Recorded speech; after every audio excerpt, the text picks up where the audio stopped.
She also appeared on Howard Stern, where he said he'd even vote for a wall over Trump. Harris replied, "I'm not a wall, but I am plastered." New York Times opinion piece says we should abandon the idea of masculinity.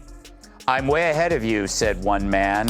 Joe Rogan and Greg Gutfeld just did the unthinkable, joining forces to deliver a takedown of Howard Stern so savage it rocked both the airwaves and late-night TV. What started as sly jabs quickly escalated into a relentless verbal onslaught, ripping apart Stern's carefully crafted persona like flames devouring dry paper. No filters, no holding back, just to cultural heavyweights, dismantling the self-proclaimed king of shock radio, exposing him as a relic grasping at a spotlight that's slipping away. This, Dagan, I thank God for Howard Stern, because he does make me feel normal by comparison. Because I'm like the Fox recluse. I don't do anything. I don't go anywhere. But he makes me look like, Pete Davidson on a... Yeah, he's a germaphobe. Like, his wife rescues cats. That's her job, apparently, her thing. But you can get toxoplasmosis. That's true. Cryptosporidiosis. AIDS. No, you can't. No, but you can't get. But you can get. I mean, what are the chances I get that again? Because he had the affair with Jessica Hahn, right, who was the secretary, the hot secretary, and Jessica Hahn wound up Sam Kinison, and they had I forgot about that. Yeah. They had a terrible breakup. They would talk shit about each other on Howard Stern. What do you think of what Howard's become recently? Well, he's the only person I know who's gone, other than Penn maybe, who's gone from being red-pilled to blue-pilled. This wasn't just a takedown, it was a spectacle. A full-blown demolition, a Category 5 ego storm ripping through the fragile remnants of Howard Stern's manufactured image. Stern still fancied himself the reigning king of shock radio. Joe and Greg shattered that illusion, forcing him to face a brutal reflection. The crown's plastic, the throne's long gone, and the empire's reduced to dust. What began as a slow burn finally erupted. Joe Rogan, the podcast powerhouse, who can effortlessly jump from quantum theory to bow hunting elk, decided he'd had enough of Stern's self-important, hollow grandstanding.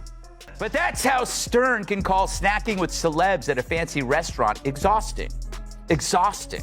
Like he finished the overnight shift in a coal mine, or hearing Kat talk about her pets. Fair. But I get it, life is tough, especially when you've been cut off from the world for 2 years in a $20 million beach house. I mean, you have no idea how tiring it is walking all the way from the wine cellar to the tennis court and back. Do I sound jealous? Yes. Look, what he did, I mean, look, people to this day, they make fun of Howard Stern because of who he is now and the way he behaves now. That guy's the man. He was the pioneer. When he was the king of all media, and he was telling everybody to suck his dick, and the FCC was going after him, the government was fining him. Yeah. They were fining his businesses millions of dollars. Yeah. And he was out there doing wild shit on the radio. He was putting a Klansman on with Young Thug. Now he's woke. If you're locked into this breakdown, smash that subscribe button, because it only gets crazier from here. Lately, Howard Stern's been strutting around like some kind of moral compass, which is laughable coming from a guy who built his empire grilling celebrities about their most private grooming habits. And Rogan. He didn't pull a single punch. With that trademark smirk and a tone that practically says, "I swing kettlebells and drop truths." He dismantled Stern's sanctimonious rebrand, like a bargain bin squat rack collapsing underweight. The same man who once bragged about strippers on live radio is now wagging his finger like a self-anointed yoga guru lecturing at a juice bar. The irony was so thick you could cut it, season it, and serve it sizzling on a steak platter. The right is insisting on free speech. They were the that were censoring everybody. Right. They wanted to lock Howard Stern up in jail. I was on Howard Stern's show. He was great at that time, and then he went woke. And since he's gone woke, his ratings have gone down the tubes, and he sort of went anti-Trump for a couple of reasons. They sued him. His parent company had to pay untold amounts of money. How much money did Howard Stern's company get fined? It was hundreds of thousands of dollars, if not millions. Insane amounts of money. The government was trying to shut down a radio guy for talking.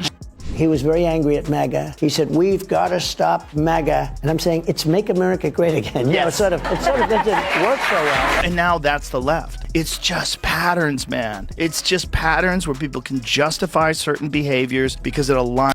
Howard Stern telling people how to live. Rogan scoffed, as if the very phrase soured on his tongue.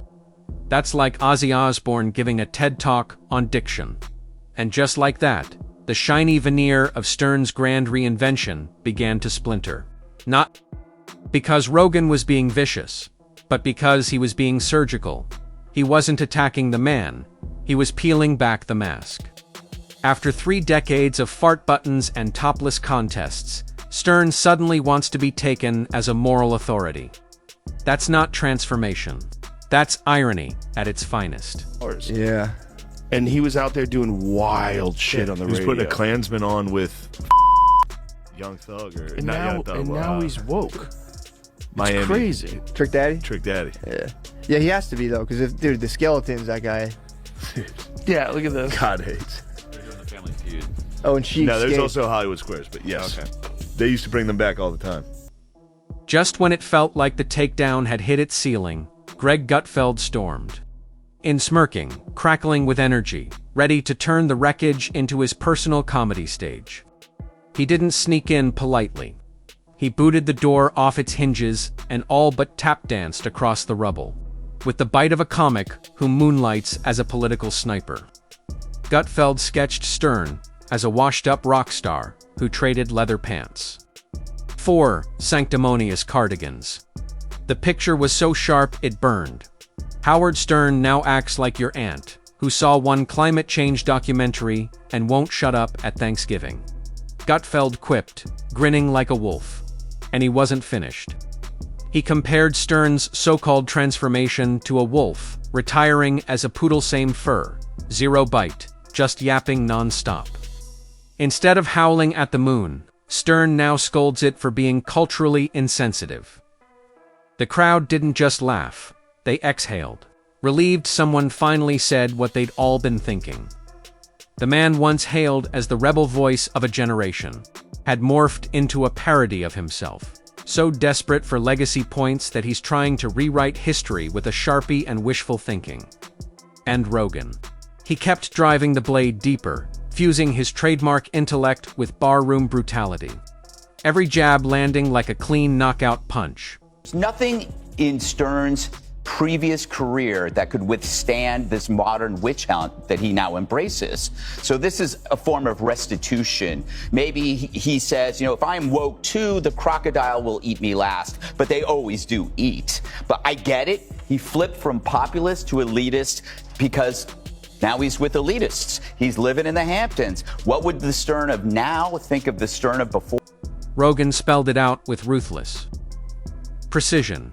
Howard Stern had gone from fighting censorship to practically serving as its mascot. The same guy who once spat in the face of corporate overlords was now sipping oat milk lattes with them at luxury retreats. From flipping off the establishment to begging for its approval, Stern's metamorphosis was almost too surreal to believe. Rogan's arched eyebrows said it all. Even he was stunned by the fall. Meanwhile, Gutfeld reveled in the carnage, sprinkling barbed one-liners like party confetti at a New Year's roast. He skewered Stern for filling his guest list with safe, predictable choices, instead of the kind of raw, unpredictable figures that once defined his show. It's like watching a punk rocker toss his guitar to join a book club, he sneered.